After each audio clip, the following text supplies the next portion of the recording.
Right. First of all, it's such a pleasure to be here at this knowledge sharing exercise. It's marvelous. Every day I seem to learn a lot more, and today I've learned a great deal more. So thank you, thank you. Super. So in the next 35 to 40 minutes, what I'd like to do is to share the findings of my research that was commissioned by Corpal Charity to understand if children with a formal diagnosis of ACC are at risk of dyscalculia. And then I'll take you through a case study of one of the participants in this project, and we'll call her Abigail. There's parents here, what I liked.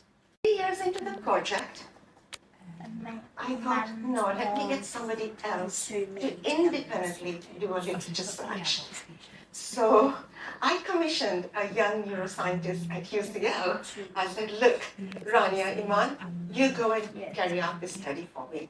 And she went and carried out this literature study, and she just submitted the results last week to me. And this is the conclusion she came with, that there seem to be no studies that address both notions simultaneously within this time frame.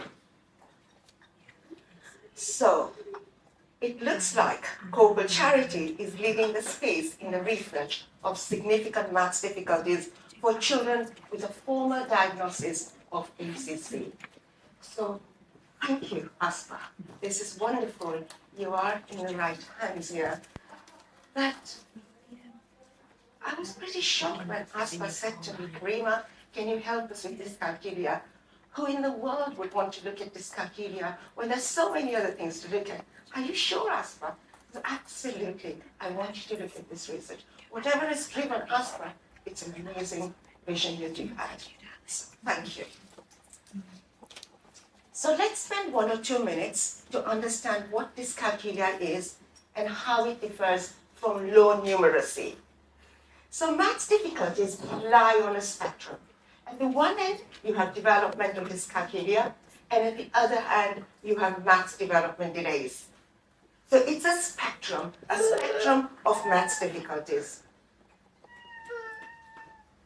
So the research question that Corpal Charity aimed to answer was particularly focused on, are children with a formal diagnosis of ACC at risk of dyscalculia? And this question formed the basis of my research. So there was some literature, a study done in 2011. There's a European literature survey done about low numeracy across Europe. It was found that 20% of the population have low numeracy, but 5 to 6% have a complex number-specific disability called dyscalculia. Dyscalculia is a complex maths difficulty. It's often referred to as not having a number sense, or it's referred to having not having a sense of number, not being able to manage numbers, and that can have ramifications. So there are 4 million people in the UK at risk of dyscalculia. Worldwide, there is 8 billion people who are at risk of dyscalculia. Lovely. So, what sort of methods and materials did I use in this research? So the pre-research work to engage participants in the study was managed by Aspa and her team. So thank you very much. What they did is they raised awareness what dyscalculia is and invited parents to come and participate, bring forward their children to participate in this study.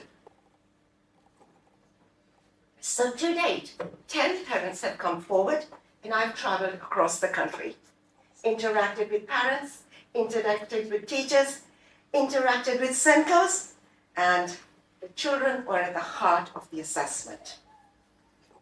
So what did the pre-assessment involve? So the pre-assessment involved finding out from parents and SENCOs their perspectives of the difficulties that that particular child was facing, and also to get an understanding from the parents and the SENCOs their perspective of their maths difficulties. So this was done with the use of questionnaires, and all 10 participants, we've got data for all 10 participants. So that was the pre-assessment data. And before I went into the school, I sent a video introducing myself so that the child would be familiar with me when I went into the school, and then we would have some good starting conversation. So, when you process numbers, let's look at a number together. Let's look at the number 5, for example. A 5 has a shape, correct? 5 has a sound, 5. 5 has a quantity, 5 marbles.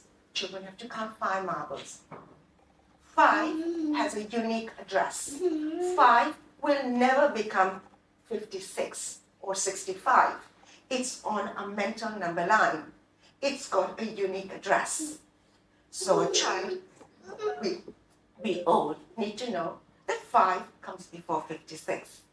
So the difficulties around dyscalculia, around acquiring this number sense, lies in this web of relationships that exists within a number. And as you heard earlier from Dr. Rhonda and Professor Gupta, there's various parts of the brain that are processing this particular shape. So if I give you some Chinese symbols, for example, and I told you that these are the numbers from 1 to 10, and then ask you to analyze, gosh, that would be quite complex. Similarly, our children have to process these numbers, and the complexity in processing these numbers, because of the difficulties that they've had, is even bigger. So, to understand the underlying processing difficulties of these children, I looked at a number of assessments. So we undertook a number no level test, some counting tasks, some visual attention tasks, some task switching tasks, forward and digit recall and backward digit recall. And all of that influences this assessment called Dynamo Maths. And Dynamo Maths is a standardized assessment. So after my assessment, I had a briefing with the SENCO, a 20-minute briefing, either with the SENCO or the class teacher. And that was interesting because I could advocate for the children that I'd just seen. My heart was often very filled with emotions when I worked with those children. I could see potential, and I wanted to convey that message to the SENCO.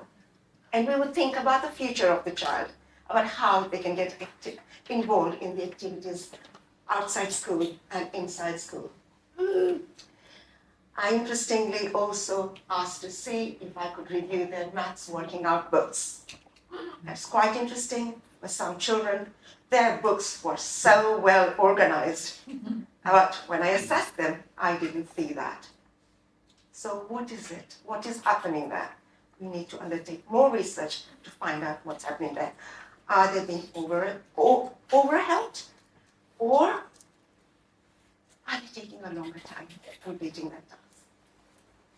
But what underscored my reports to each of those parents who participated in this research and to Corpal was observations. The observations that I made through all those assessments. And then, after submitting the report, guess what? ASPA then calls each parent. She then discusses the report with them. And then she calls the schools. I don't know how many schools responded to you, but, she had a chance then to again advocate for the child. So today is another opportunity for you now to go and advocate for your child. I want you to see the uniqueness here. The 2 7-year-old children, for example, let's look at the top row. The 2 9-year-old children there, completely different. The two 7-year-old children, completely different. The 9-year-olds, this is referred to as individual differences. Presentation is not homogeneous, it's heterogeneous. It's different. So, what happens in the classroom when the children are sitting together, these children who are struggling are on a separate table, and they know they're struggling. How is their work differentiated? That's the question you need to ask at school. How is my son or my daughter's work differentiated? Oh, we use rose mats and we differentiate it. So, does my child see the same work as all the children in that group? Wait for the answer. Why not? Start advocating. So, the key point here is that children with the same label may be more different than they are alike. So, what you can see here, all of these 10 children are at risk of dyscalculia. The meaning and the magnitude, you see scores below 5. So if you see scores below 5 in the green and the orange bars, that means they are at risk of dyscalculia. This isn't a diagnosis, it's a screener. It's screening. There is a difference between what is a diagnosis and what is a screener. Yeah, there's a difference there. So here it is. One thing I want you to come away with is look at that word at the top, developmental. Do you see in that word developmental, there is a little word called develop? We can do that. You saw that with Abigail. Yes? Yes? Yes? Okay, brilliant, brilliant. So, we would like to analyze more data because Aspa and I are speaking at the TES conference in October, and I want to just get some more correlations going, and I hope I can work with Rhonda, and it will be really nice to add this new knowledge to the world. It would be wonderful, and this is credit to Aspa and our vision for bringing new knowledge to the universe. Lovely. Let's move on. So this is an example of a complex maths difficulty. 32 plus 20. What are the difficulties here? So this particular child doesn't know the difference. 32 is greater than 20. It's having difficulty estimating. Surely 32 plus 20 is not 32. But look at the techniques he or she has used. They've drawn circles, and then they try to count on, and then they've given up. And if you see these early emergent skills at the age of 9, we've got to stop, and we've got to ask what is happening there. And we need to quickly engage in some intervention. And I'll come to the intervention part afterwards. So this is a long-winded procedure. I was in one school, and this particular child drew digits. For a question, I think it was called 86 plus 20, for example. Digits. I knew that he'd get it wrong. I just made the judgment. Guess what? He was spot on. Because he's found compensatory methods of how to get around that. But for an 11-year-old or a 12-year-old to be using these procedures, we haven't intervened early enough. We need to start looking at children in the early formative years. There are games you can play, memory games, simple things like peekaboo is so good, for babies. And we need to think about memory games as well. So whilst there are intervention groups, these children clearly know that they're struggling. That is why they're on a particular table. So it's just not about maths in this world. It's about the social impact that it's having on these children. And that is where, when I'm working with those children, I feel that the most.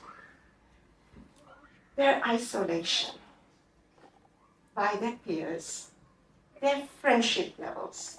When I ask them who are their friends at school, they struggle sometimes to tell me who their friends are. Not right. We need to also help our children advocate and feel proud that they have as ACC. That stigma should be removed. They are unique. They can process things in a very different way so that they earn that friendship and that self-esteem with their friends. Their sense of self-worth and frustration and anxiety, you can sense that. Because at playtime, when I'm observing them, when they're having a break and they're out there, they're quite alone. How do we support them there? These are places where we need intervention ongoingly. There was one parent who said to me, or one teacher said to me, that a child sees the parent, if he's had a bad day, he'll do this to the mom. This means it's been a terrible day for me at school. And then it comes out at home, and the siblings suffer, and relationships at home suffer. Avoidance and disengagement, we can do that, can't we? You know, we've learned that word developmental, and within that there's a tiny word called develop. We're going to do that. All these other areas, we want to also work on those areas. We want the total child. We want the child to go out and be able to make a contribution. Think about extracurricular activities. When I'm at school and I ask them what are the extracurricular activities they do, I don't hear a lot. How are we preparing our children for secondary school, for vocational skills? Think about that. It's quite cool now, you know, not to go to university and pick up an apprentice, be an apprentice at a company and learn the skills. Photography, swimming, dancing, all those motor skills can be developed. Think about those. I'm nearly there. So, when you're considering a maths intervention, think about that it's backed by research and its evidence. Think about it follows a graduated approach. What's a graduated approach? You start with an assessment, there's a plan, there's an intervention that takes place, and you come back and check, has that been done? It's a cycle. Talk about a graduated approach at school. And talk about blended. Is this a blended intervention? Okay, here we are. Thank you for your time. Thank you to ASPA for giving me this unique opportunity to work on this research. It's been an amazing journey, and I want to thank Rania Iman-Raji for conducting that literature search independently, because it made me nervous to see that there was nothing in the literature about ACC and dyscalculia. It's been a real pleasure speaking to you, and if you want to have any questions or reflections, I'm here to listen to you and talk to you throughout the day, and feel free to connect. Let's work together. We are all learning. I'm learning every day, and we're all learning. All the best to you guys.